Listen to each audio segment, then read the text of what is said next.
Hello friends, मैं भावना फिर से हाजिर हूँ अपना चैप्टर 2 लेकर। उसका नाम है methods of inquiry in psychology. तो जो हमारा प्रीवियस चैप्टर रहा है उसमें हमने क्या पढ़ा है कि जो साइकोलॉजी होती क्या है। तो साइकोलॉजी में हमने पढ़ा था मेंटल प्रोसेसेस, एक्सपीरियंस और बिहेवियर की जो स्टडी होती है, दैट इज साइकोलॉजी। तो इसमें हम पढ़ने वाले हैं कि जो साइकोलॉजी है उसको हम स्टडी कैसे करते हैं। डिफरेंट डिफरेंट कौन कौन से मेथड हैं जिनको हम यूज़ करते हैं साइकोलॉजी की स्टडी के लिए।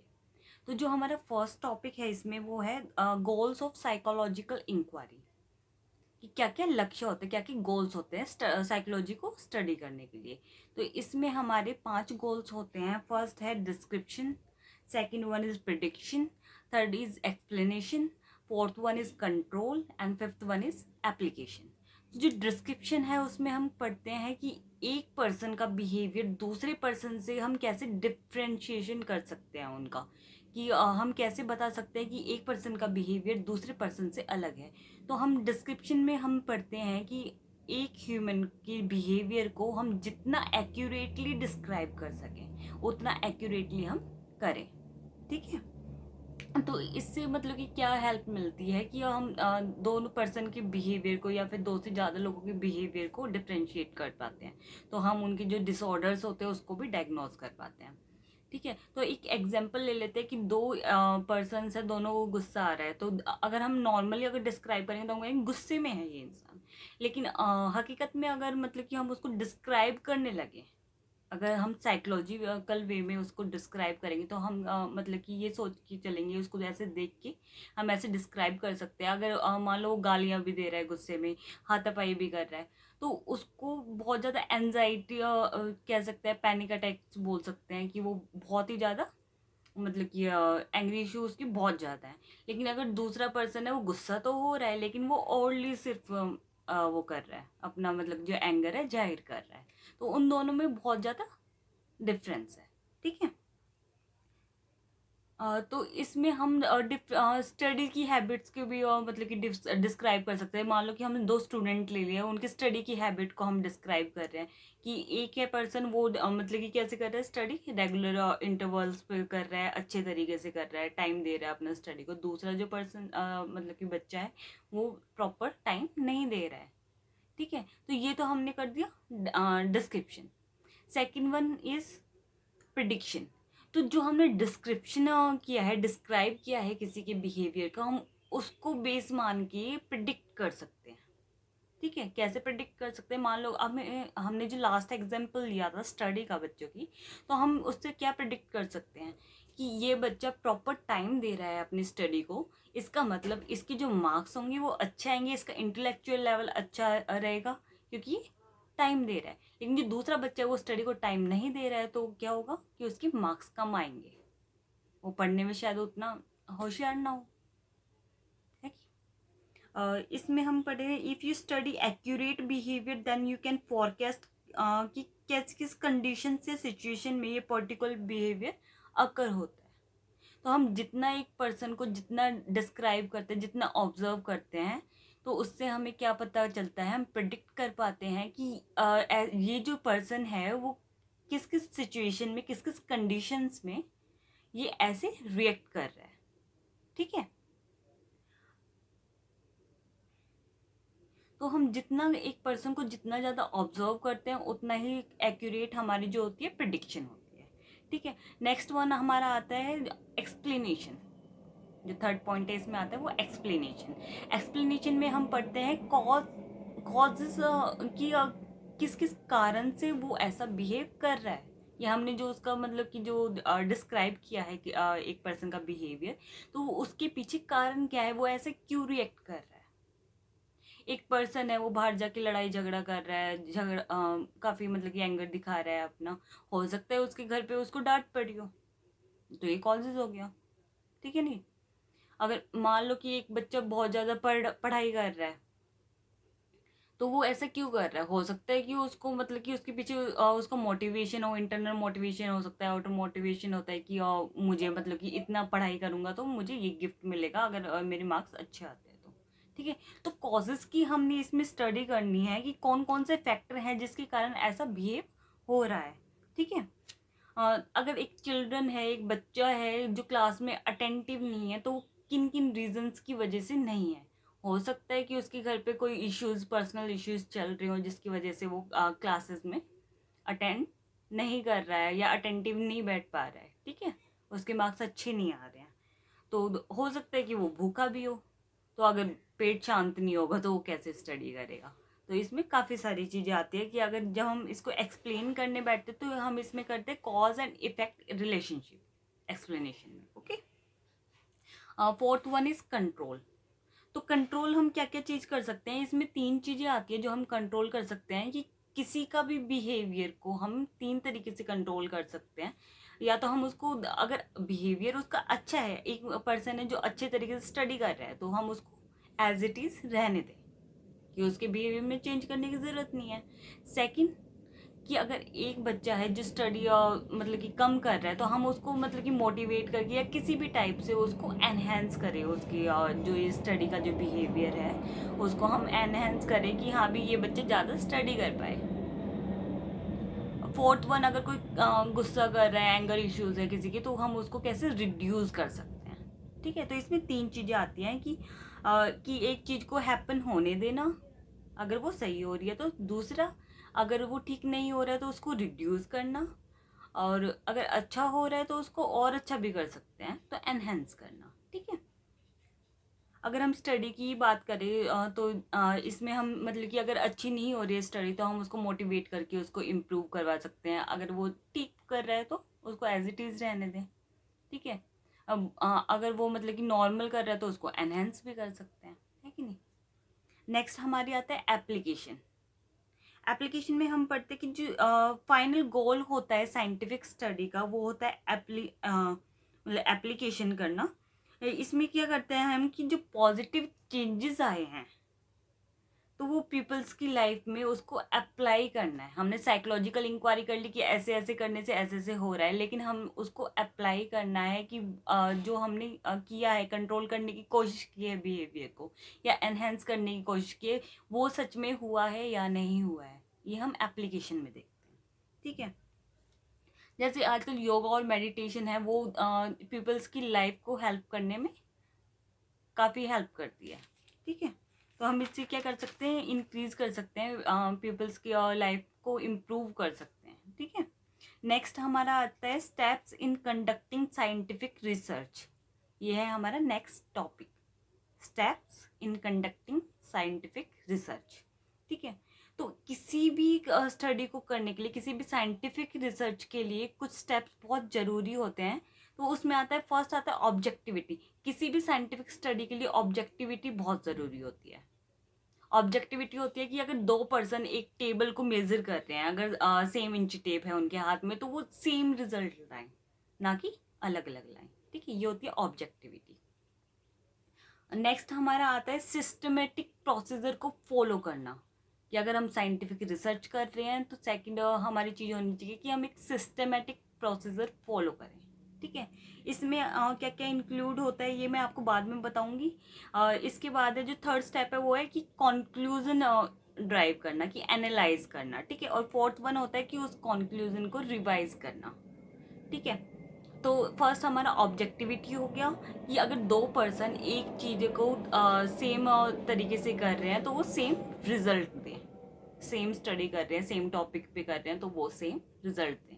अगर उनके पास सेम मेथड यूज़ हो रहा है, सेम टूल यूज़ कर रहे हैं, तो इसमें क्या आ गया, सेम रिजल्ट और conclusion by all the person using same tools for same study. ठीक है, नेक्स्ट हमारा था सिस्टमेटिक प्रोसीजर फॉलो करें अगर वो साइंटिफिक रिसर्च कर रहे हैं तो इसमें क्या आते हैं, इसमें कौन कौन से स्टेप्स इंक्लूड होते हैं। तो इसमें होते हैं कि कॉन्स्पेचुलाइजेशन ऑफ प्रॉब्लम, कि कोई भी जो प्रॉब्लम है उसको आइडेंटिफाई करना। ठीक है, कि कोई भी अगर प्रॉब्लम हो रही है तो उसको कैसे कैसे आइडेंटिफाई हो रही है वो। ठीक है, तो कोई भी प्रॉब्लम है तो उसको फर्स्ट आइडेंटिफाई करेंगे।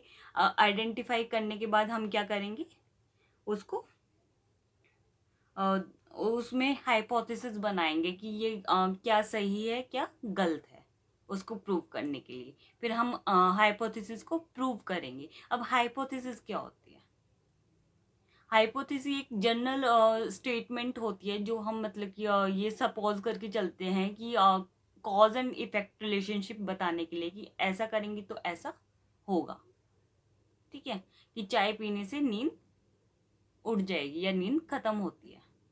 तो ये एक हमने एक जनरल स्टेटमेंट बना ली, एक हाइपोथेसिस बना ली। अब हम इसको प्रूव करते हैं, ठीक है। तो फर्स्ट हमारा था कि हमने प्रॉब्लम को आइडेंटिफाई करना है और इसमें हाइपोथेसिस बनानी है, एक जनरल स्टेटमेंट लेकर चलनी है, ठीक है। टॉपिक जो है स्टडी के लिए वो सिलेक्ट करना है। नेक्स्ट हमारा जो स्टेप आता है इसके अंदर, सिस्टमेटिक प्रोसीजर के अंदर, वो आता है कलेक्टिंग डेटा, ठीक है। तो इसमें आता है कि हम कौन कौन सी जो पार्टिसिपेंट रहेंगे हमारे, मतलब कौन कौन सी एज के हम पार्टिसिपेंट ले रहे हैं, या फिर मतलब अगर कोई स्पेशल स्टडी कर रहे हैं, जैसे कि हम अल्कोहलिक स्टूडेंट पे कर रहे हैं या अल्कोहलिक पर्सन पे कर रहे हैं, तो हम अल्कोहलिक ही पार्टिसिपेंट लेंगे इसके अंदर, ठीक है। स्पेशल पार्टिसिपेंट ही रखे जाएंगे। स्पेशल एज ग्रुप के ऊपर कर रहे हैं तो वो स्पेशल एज ग्रुप लिया जाएगा। जैसे अगर 15 to 25 के पर्सन के बीच में कर रहे हैं तो 15 to 25 एज ही के ही सारे पार्टिसिपेंट लेंगे, ठीक है। नेक्स्ट आते हैं हमारे टूल्स, कि हम कौन कौन से टूल्स यूज़ कर रहे हैं इसमें। थर्ड आता है हमारा प्रोसीजर, कि हम कौन कौन सी मेथड फॉलो कर रहे हैं, ठीक है। मेथड बहुत सारे होते हैं इसमें, ऑब्जर्वेशन मेथड होता है, केस स्टडी होता है, इसके अलावा एक्सपेरिमेंटल मेथड होता है। तो कौन सा हम मेथड इसमें यूज़ कर रहे हैं ये हम बाद में भी पढ़ेंगे, जो मेथड्स के बारे में हम डिटेल में पढ़ेंगे इस चैप्टर में। तो हम जब डाटा की बात कर रहे हैं तो डाटा कलेक्शन के लिए सबसे ज़रूरी होता है कि एक ब्लूप्रिंट होना, कि सबसे पहले एक ब्लूप्रिंट डिज़ाइन करते हैं कि इसमें क्या क्या चीज़ें होंगी, जो हम स्टडी कर रहे हैं उसमें क्या क्या चीज़ें होंगी। तो उसमें क्या क्या आ गया, पार्टिसिपेंट आ गया, मेथड ऑफ डेटा कलेक्शन आ गया, टूल्स कौन कौन से होंगे वो आ गया, इंडिविजुअल होंगे या ग्रुप होंगे वो आ गया, ठीक है। नेक्स्ट हमारा जो था पॉइंट था वो था ड्राइंग कॉन्क्लूजन। जो थर्ड पॉइंट है इसमें वो है ड्राइंग कॉन्क्लूजन, कि हमने जो ये डेटा कलेक्ट भी कर लिया उसके बिहाफ पे हम क्या कॉन्क्लूजन निकाले, क्या निष्कर्ष निकालते हैं। तो हम इसमें क्या करते हैं कि जो हमने डेटा कलेक्ट किया था उसको सिस्टमेटिक फॉर्म में अरेंज कर लिया था, उसको हम एनालिसिस करते हैं, उसका एनालाइज करते हैं, उसको ग्राफिकल जो फॉर्म होती है उसमें प्रेजेंट करके, कि पाई चार्ट हो सकता है, बार डायग्राम हो सकते हैं, या कोई भी मतलब कि जो डायग्रामिक फॉर्म में उसको डिस्क्राइब करके उसको एनालाइज करते हैं, एनालिसिस करते हैं उसका, और अपनी हाइपोथेसिस को चेक करते हैं कि क्या रिजल्ट निकल रहा है, क्या कॉन्क्लूजन निकल रहा है। तो नेक्स्ट जो हमारा आता है वो है फोर्थ पॉइंट, रिवाइजिंग कॉन्क्लूजन। जो हमने कॉन्क्लूजन निकाला है, एक निष्कर्ष निकाला है, उसको हम रिवाइज करते हैं, इसमें उसको वेरीफाई करते हैं कि हमने जो निष्कर्ष तो निकाल लिया, कॉन्क्लूजन निकाल लिया, हाइपोथेसिस को चेक भी कर लिया कि वो ट्रू हो रही है या फिर मतलब कि प्रूफ हो रही है या नहीं हो रही है। तो उसको हम फिर से एक बारी वेरीफाई करेंगे, ठीक है। और अगर जो हमने स्टडी की है, इस स्टडी में मान लो कि इसके बाद कोई और भी इस पे रिसर्च कर रहा है, तो अगर उसको उसमें कोई भी लूप होल मिलते हैं तो वो इसमें क्या करता है, उसको लिख के इस पे दोबारा स्टडी भी कर सकता है, ठीक है। तो ये हमारा टॉपिक कवर हो गया कि steps in conducting scientific research. अब नेक्स्ट हमारा जो टॉपिक आता है वो आता है अल्टरनेटिव पैराडिज्म ऑफ रिसर्च, कि कौन कौन सी व्यूज हैं इसमें रिसर्च में, वो आते हैं। इसमें दो टाइप की व्यूज की हमारी चर्चा की गई है। फर्स्ट हमारा जो आता है व्यू, वो कहता है कि ह्यूमन का जो बिहेवियर होता है उसको प्रिडिक्ट किया जा सकता है और उसको मेजर भी किया जा सकता है। ये ह्यूमन बिहेवियर पूरी तरीके से प्रिडिक्टेबल है और मेजरेबल है, ठीक है। तो इसमें हम जो व्यू है, ये जो लोगों का व्यू था, साइंटिस्ट का व्यू था, इसमें क्या था कि ये लोग इमोशंस की, फीलिंग्स की या फिर कोई भी एक्सपीरियंस की बात नहीं करते थे। ये सिर्फ बात करते थे कि ह्यूमन बिहेवियर है वो मेजरेबल है और वो प्रिडिक्टेबल है। इसके अलावा उन्होंने कभी इमोशंस की, फीलिंग की या किसी और चीज़ की, बिहेवियर की बात नहीं की, ठीक है। अब जो इन्होंने सिर्फ फोकस किया है वो किस चीज़ पे किया है, सिर्फ प्रिडिक्शन पे और मेजरमेंट पे। नेक्स्ट जो व्यू आता है वो आता है, फिर आया इंटरप्रेटिव मेथड, ओके। इसमें इंटरप्रेटिव में क्या था कि इसमें जो लोग फोकस करते, जो साइंटिस्ट या साइकोलॉजिस्ट फोकस करते थे, वो करते थे ह्यूमन इमोशंस पे, फीलिंग्स पे, थिंकिंग पे, या उनके एक्सपीरियंस पे, जो सब्जेक्टिव एक्सपीरियंस कर रहे हैं। उन्होंने ये कहा कि जो ह्यूमन बिहेवियर है उसको प्रिडिक्ट करो या ना करो, कोई फ़र्क नहीं पड़ता। सबसे ज़रूरी जो चीज़ है वो है कि वो क्या अंडरस्टैंड कर रहे हैं, उनको समझना कि वो क्या ऐसा कर रहे हैं, तो वो क्यों कर रहे हैं उस चीज़ को, उनकी पॉइंट ऑफ व्यू को, उनकी थिंकिंग को, उनकी इमोशंस को, उनकी फीलिंग को, और जो डिफरेंट डिफरेंट एक्सपीरियंस कर रहे हैं वो उनको अंडरस्टैंड करना ज़्यादा जरूरी है, बजाय कि उनको प्रिडिक्ट करना या मेजर करना। ठीक है, जैसे कि अगर मैं किसी साइकोलॉजिस्ट के पास जाती हूँ, उन्होंने सिर्फ ये प्रिडिक्ट कर लिया कि हाँ भी ये ऐसे ऐसे कर रहा है, ये ऐसे ऐसे करेगा, और इसका नेचर ऐसा है, ये है, वो है, ठीक है, और उसके अलावा उसमें मेरा क्या बेनिफिट है? कोई बेनिफिट नहीं। अगर मैं उसके पास चली भी जाती हूँ, उसने कॉजेज बता देगी, ये चीज़ें बता दी कि हाँ भी ये ऐसे ऐसे करेगा, क्यों करेगा वो बता दिया। नेक्स्ट की ज़रूरत क्या है मुझे जाने की? अंडरस्टैंड, कोई मुझे समझे, अंडरस्टैंड करे मुझे, ये ज़रूरत है कि मेरा जो बिहेवियर है वो ऐसा क्यों है, मैं ऐसा क्यों कर रही हूँ, उसको सॉल्व करे, उसको अंडरस्टैंड करे। इसलिए ये जो पॉइंट ऑफ व्यू है हमारा, इंटरप्रेटिव मेथड जो आया है, वो ज़्यादा ज़रूरी है, क्योंकि वो हमारी फीलिंग्स को, हमारे एक्सपीरियंसेस को समझते हैं कि एक ह्यूमन का बिहेवियर है वो जैसा है वो ऐसा क्यों है। ठीक है, नेक्स्ट हमारा जो टॉपिक है वो है नेचर ऑफ साइकोलॉजिकल डेटा, कि साइकोलॉजिकल डेटा का क्या क्या नेचर होता है। ठीक है, इसमें हम बात करते हैं कि जो डेटा होता है, साइकोलॉजिकल डेटा होता है, वो उनके डिफरेंट डिफरेंट सोर्सेज होते हैं एक तो।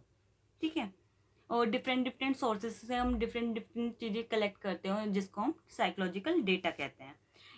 इसमें एक और चीज़ दी गई है कि जो हमारा जो डेटा होता है ये वो रिलेट करता है बिहेवियर से, एक्सपीरियंसेस से, और मेंटल प्रोसेस से रिलेटेड होता है ये डेटा।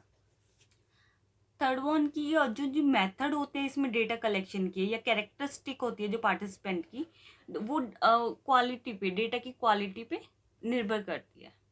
ये जो क्वालिटी होती है वो डेटा की, वो निर्भर करती है कि पार्टिसिपेंट कैसे रहेंगे। जैसे कि मैंने आपको पहले बताया था कि अगर स्पेशल टाइप के हम रिसर्च कर रहे हैं, उनमें स्पेशल टाइप के पार्टिसिपेंट रहेंगे, तो जो क्वालिटी होती है डेटा की वो उन पर निर्भर करती है। नेक्स्ट इसमें जो आता है वो आता है कि साइकोलॉजिकल जो डेटा होता है वो पूरी तरीके से इंडिपेंडेंट नहीं होता, उसमें बहुत सारे फैक्टर्स और भी होते हैं। ठीक है, तो जैसे कि हम साइकोलॉजिकल डेटा की अगर बात करें तो हमें उसको फिजिकल और सोशल कॉन्टेक्स्ट में भी देखना चाहिए। सिर्फ वो इंडिपेंडेंट नहीं होता है, वो उसकी कई पीछे बहुत सारे मतलब कि फैक्टर्स हमें देखने पड़ते हैं। ठीक है, नेक्स्ट हमारा होता है कि जो हमने डेटा कलेक्ट किया है उसको हम एक मीनिंग दे देते हैं, वो खाली एक स्टैटिस्टिक है वो होती है, और साइकोलॉजिकल डेटा को मीनिंग देना पड़ता है। जो उस पर रिसर्च करता है वो उसको उसकी क्वालिटी बढ़ाता है, उसको मीनिंग देता है कि ये ऐसे करने से ऐसा होगा, तो उसको मीनिंगलेस मतलब उसको एक मीनिंग दे रहा है वो। ठीक है, नेक्स्ट जो इसमें आता है कि डिफरेंट डिफरेंट टाइप्स के डेटा होते हैं। इसमें एक डेमोग्राफिक डेटा होता है जिसमें हम बात करते हैं नेम, एज, जेंडर की बात कर रहे हैं। ठीक है, अ, और इसमें नेक्स्ट जो आता है वो आता है कि फिजिकल इन्फो की बात करते हैं हम। फिजिकल इंफॉर्मेशन में आ जाते हैं कि साइज ऑफ रूम आ गया, अगर हम हिल एरिया की बात कर रहे हैं कि पर्सन जो है हिल एरिया में रह रहा है, डेजर्ट एरिया में रह रहा है, या फिर कैसे एरिया में रह रहा है। ठीक है, उसकी बात करते हैं। साइज की बात करते हैं कि कैसे उसकी हाउसिंग की कंडीशन है, कैसे उसकी रूम की कंडीशन है, उसकी बात कर देते हैं। नेक्स्ट इसमें जो आता है वो है फिजियोलॉजिकल डेटा। फिजियोलॉजिकल में आ जाता है कि हाइट आ गया, वेट आ गया, हार्ट रेट आ गया, लेवल ऑफ फैटिग आ गया कि वो मतलब कि कैसा उसका मतलब कि नर्वस हो रहा है, नहीं हो रहा है, अगर और कोई मतलब सिम्टम्स हैं वो आ गए। उसके अलावा आता है इसमें साइकोलॉजिकल इन्फो हो गया। ठीक है, हो गया। इसके अलावा नेक्स्ट जो हमारा हम पढ़ेंगे, नेक्स्ट क्लास में पढ़ेंगे, वो है मेथड्स ऑफ साइकोलॉजिकल स्टडी। ये थोड़ा सा लंबा टॉपिक रहेगा, उसको हम नेक्स्ट क्लास में करेंगे, तो बने रहिए मेरे साथ। Thank you.